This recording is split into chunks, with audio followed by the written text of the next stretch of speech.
Welcome back. You're watching Hard Facts. For our second discussion, we're stepping away slightly from politics and taking you down south to a slightly different story. We're taking you to Kerala's Wayanad, where an unusual situation continues to play out. Tensions remain high as thousands of people protested for hours over the weekend. This is after the third incident of a wild elephant trampling a person to death in Wayanad in just 3 weeks. Now, Wayanad is a region with heavy forest cover. More than 30% of the region is forests. We're going to take a deeper dive into the natural aspects. But first, a quick dive into the politics. Congress leader Rahul Gandhi halting his Bharat Jodo Nyaya Yatra in Varanasi. He flew down to meet family members of the deceased. Tonight, we'll look at that. You have the BJP blaming the Congress leader and leaders in the Congress looking to fix responsibility on the incumbent CPIM government. But we will also dive deeper. This is at its heart a human-animal conflict, and environmentalists say that this was a long time coming. This is a region that's known for its rich biodiversity. How can politicians, environmentalists, who we'll have joining us today on the show, and society stakeholders, how can we come together to craft a solution that works?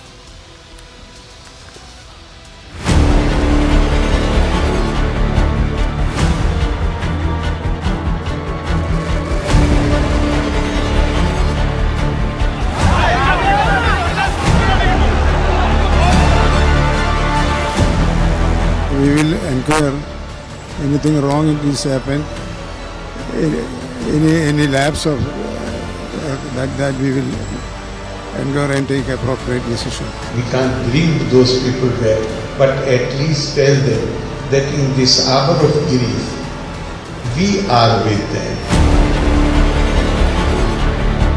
I don't understand why it is taking so long to develop and build a medical college here. It is not such a complicated thing to do, and it's a tragedy that even after people are losing their lives, are getting injured. See, he is a tourist in his own constituency, so he goes once in 5-6 months. Wayanad doesn't have a medical college where such people can be treated. Rahul Gandhi should have taken care of his constituency.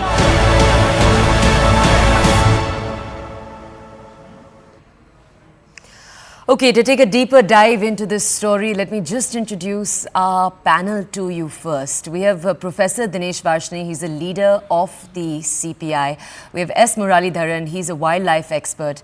We're also going to bring you the voice of Vinita Hariharan, she's a spokesperson of the Kerala BJP. First, good evening. I'd like to thank all of you for joining us here on the show. Let me first get a quick political voice on this story from both the parties that are with us right now. Then we'll come over, sir, to you. You are the expert. I will come to you to understand more about the wildlife at play, Mr. Muralidhara, just to understand what could have been done to prevent this, whether this was indeed a situation that was a long time coming. We'll do a deeper dive in just a second. Let's first open up, though, by going to the political leaders that we have with us. We have with us first from the BJP, Vinita Hariharan. Ma'am, I just want to ask you two questions. We played out a bite right now where a senior BJP leader was laying ire on the Congress, essentially saying that it's Rahul Gandhi who's missing and it's Rahul Gandhi that should be on the ground for such key issues. Ma'am, I do want to ask you, if the BJP does believe this is a key issue, 2022, Kerala asking the centre for 620 crores to solve exactly this, the centre saying, we're not going to give you that money, you find your own solutions. To see this cannot come back to this oft-repeated conflict between centre and state. You know, this is a very highly debated topic between centre and the state has absolute control, has absolute freedom to do what it wants with the budget that's allocated every year by the central government, and the central government has many plans for this. For habitat, wildlife, conflict management, the Ministry of Environment and Forest runs a lot of programs for this. And it's up to the state government to make use of this and bring up proposals and come up with a mitigation action plan. There's a national action plan for mitigation of wildlife and human conflict, which is rolled out by the centre. And all states have to follow suit by bringing in their own state mitigation action plan. So there has been a lax on that front, and there has also been a lax on part of the state government in providing the facilities concerned, like our leader has just stated about the medical college facilities in Wayanad, because this is a very big rampant problem in Wayanad, where we have about Right. 900 killed over the last since 2016, about 7,500 injured. So it's almost 100 people getting killed annually. So this is a big issue, foremost issue in the constituency. So Rahul Gandhi, being the member of parliament, he is the caretaker. He is the father of the constituency. He has to take care of. This is a very, very pertinent issue which he should have tackled from day one. Prevention is always better than cure. There's no point in coming in and visiting the victims of the dead, of the family, the kith and kin of the dead. It's so you have to have a prevention mitigation action plan. There are various methods and technologies today to prevent wildlife conflict. So those have to be deployed by the state government as well. There's a 100 crore master plan devised by the state government, which has not been implemented. There's a 48 crore budget in the state government this year, I understand. That also, there is no, there's nothing that we can see on the ground that's being implemented on that front. Okay. Ma'am, you've raised claims against both the Congress and the government in power, the CPI. And we'll go to both representatives because we have both with us right now. I'll go over first to Dr. Shama Mohammed, who is a spokesperson for the Congress. Ma'am, thank you for joining us this evening. Ma'am, we just spoke to the BJP. We raised... All right, we'll try to reconnect that connection with Shama Mohammed in just a second. Until we do and until we're able to bring in that voice, let's go over to the other leaders that we have with us right now. The BJP raised a few questions, and one of their questions was directed at the state government of Kerala. Let's go over to Professor Dinesh Varshney, who is joining us. So this is a very, very complex issue, and we're going to not try to simplify it or dumb it down in any way because there are various facets to understanding this issue. So I do want to ask you, on one side, proactive measures to some degree taken. So the Chief Minister, for example, convening a high-level meeting on Saturday itself, announcing that another meeting will take place in a few days from now, announcing that 250 cameras will be installed. But then again, the BJP perspective that this is too little, too late. It's coming after the deaths of 3 people. And this is a long-standing problem. More should have been done earlier, over the last few years. Professor, would you like to respond?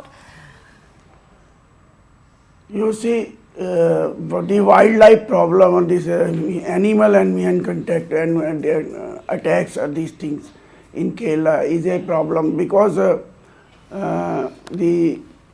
forest area you cannot, the state government cannot go unlimited. There are limitations by the central government also. That is why the Kerala government has sent a proposal to the central government also for some amendments in the Forest Act.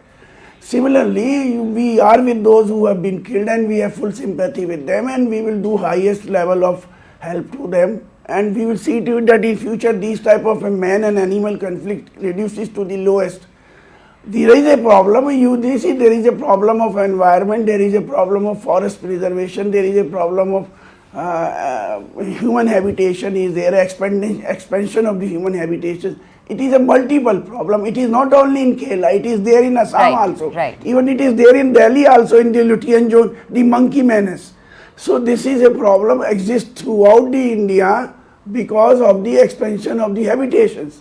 So this is a serious problem. We will have to eat. That is why tomorrow a high-level cabinet committee meeting has been called, and we would like to sit with all the stakeholders. All the stakeholders, environmentalists, local people, local MLA, local MP, everybody, so that this issue should be solved in a very, very positive manner. Okay, all right. This is not a matter of doing a politics, who is the MP, who is not the MP. Okay, this is a question of saving the people from the animal attacks. I appreciate, Mr. Varshney. One second. Let me just go over to our third panelist, but I do want to say I appreciate your approach, but I do want to go over to our third panelist now. S. Muralidharan, he's a wildlife expert, he's with us. Sir, let's take a deeper dive into this story. I'm asking you this because it's necessary here to understand one of the arguments that environmentalists will say is that in this entire story, it's damage in multiple ways that is taking place. So, for example, the kind of plants that are being grown in these forested areas, those may be to blame. A shortage of drinking water for these elephants, that might be to blame. That might be what causes the elephants to roam out. The third factor is, of course, you're hearing again and again some experts say that it's the rearing of certain kinds of cattle, for example, that elephants and other animals might want to eat, that causes them to move out. So what do you see as the underlying cause, and how do you see this can be mitigated? Where do you think are the holes right now in the approach? Yeah, good evening, and you can hear me? Yes, sir. Go ahead, please. Okay. See, any kind of firefighting is not going to help because you need a long-term solution, which the states have neglected, not just Kerala, Tamil Nadu, Andhra, Karnataka, up to leading up to Assam, Tripura, everywhere, West Bengal. Because elephants are dying, more than elephants, human beings, there are human casualties. Apart from that, crops are raided and houses are damaged. The reason for this is very simple. The elephants have lost their habitat.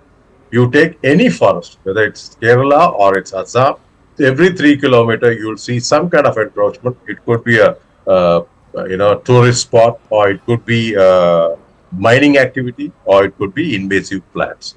Now, when we say invasive plants, there are plants which have encroached our forests, which are not fodder for the elephants. So obviously the fodder is less, so elephants have to move out of the wild to look for fodder. One. Second is uncontrolled tourism. You take a place like Masnagudi, where Kerala, Tamil Nadu, and Karnataka meets. There are so many resorts inside the wildlife, which is unwanted. Now, if the problem is only state controlled, the state needs to act. If it's illegal mining, state has to stop that. If there's invasive plants, state has to remove it. If there are too many, deaths which are happening, then they need to mitigate the elephant. Why is it coming out? They normally come out only when their pathways are blocked. Okay, there are various visuals which we have seen where the people have built concrete walls to stop the elephant from coming in. But that being its migratory path, not now, time immemorial. Elephants have a gigantic memory. The leader of the pack, which is the matriarchal mother, leads them, and she gets it from her memory, and she's been traveling through that route for the last hundreds of years, and suddenly you put a concrete wall, she doesn't know where to go. So she tries to go. I try to break the wall and go, or try to go around it, and that's when they come into human habitation. That's when they start raiding crops, and they start getting into a fight with human, and people lose their lives. So this is the problem. And the worst is, the central government today might say, we have 30,000 elephants, so we have nothing to worry. Yes, you can say that. But on the other side, the male elephants are the ones which maximum die due to these conflicts, either hit by trains, various, without fodder, or it can get electrocuted. There are various 20 ways elephant dies today. So if these male elephants are going to be killed in such a large ratio, good procreation ratio, male is to female, is something like 1:10. That's the maximum. But most of the place in India today, it's 1:20, 1:30. Because of that, the extinction is fast tracked. So you're going to lose them. Suddenly, in 5 years' time, you find there's no elephant in certain areas. Sir, can I just ask you, right now you said that firefighting is being done. That's not the correct approach. Mitigation needs to be done. Sir, in your knowledge of the way in which policies are formed right now, we'll talk about the Kerala government, though I do appreciate your point that this is actually a problem in multiple states across the country. Do you see a lack of wildlife experts sitting on these panels who can correctly advise? Because, for example, in the case of Kerala, we know that the government is investing, for example, in elephant bunkers. We're telling our audiences additional cameras are being put in place, so steps are being taken. But what more needs to be done, and at what stage? Where is this going wrong? Okay, now to take the state, what I have done, I have gone to court in Tamil Nadu. I have ensured that the forest department identifies the number of elephant corridors. Now they're in the process of establishing. That's the bigger challenge, because some of the places the encroachment is so rampant. Some of the small tribal hamlets have slowly become villages, and those villages, because of political reasons, for the vote bank, they're getting electricity, water, etc. They have become you can't relocate them. It's become a problem for them.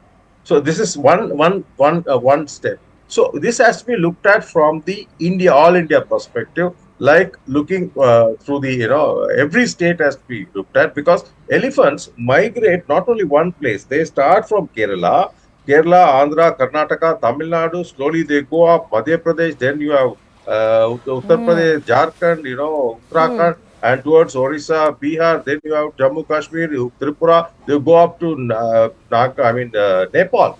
Nepal has blocked their way. They put a concrete wall to elephants from Tamil Nadu. India doesn't go there. Same way, if you take entire Bengal, there are so many, railway tracks are running through the elephant side. So the problem is multifold. So this has to be corrected. I think the center has to start this, because Tamil Nadu can do it. Tamil Nadu earlier used to say only 17 corridors. Now they identified 38. So let me At least just go over. I'm so sorry to stop you because this is very illuminating, but I do want to go over then to the BJP to ask, could we see a national plan of this measure, ma'am? Yeah, so just as I mentioned earlier, there is Habitat Wild Human Wildlife Conflict National Action Plan, which has been rolled out by the center. The states have to also form their own mitigation measures. Now, the states have to definitely rope in experts like Mr. Muralidharan, who's there in the panel. But I would just also like to clarify, sir, is there a drone technology, which can be used, deployed to to kind of ward off the elephants? Because I think internationally, drone technology is being used for prevention of such disasters. Mr. I'm sorry, I'm Muralidharan, using a no, panel no, to clarify please this. go ahead. Mr. Muralidharan, do you want to reply? Interesting point, Vinita, interesting point. I filed a public interest litigation in the Supreme Court. I wanted the entire elephant habitat across India audited by the CAG. They do a fantastic job. It's one of the best government departments we have. And the Supreme Court said, looks like, you want to audit the forest, so go to the NGT. Now, I went to the NGT there. Now, NGT tells me its wildlife is not our prerogative. It's not nowhere in our act. We can't handle it. So you go to the respective authorities. Now, I have to go to Supreme Court again, knock at the door. See, as an activist, I can only do so much because when I have to come to Delhi and file a case from Chennai, it's going to cost me. Now, how many states can I fight? So I need, here, if little bit of help from the center, the environmentalists, the conservationists, the biologists, they know everything, what has to be done. It's a matter of, time and some help from the center, etc. We can solve this issue. Okay, we've run out of time, but I do want to thank all of you for joining us. Thank you for this illuminating discussion. All right, we're going to draw our second discussion to a close. Thank you for staying with us. This was Hard Facts on CNN News 18.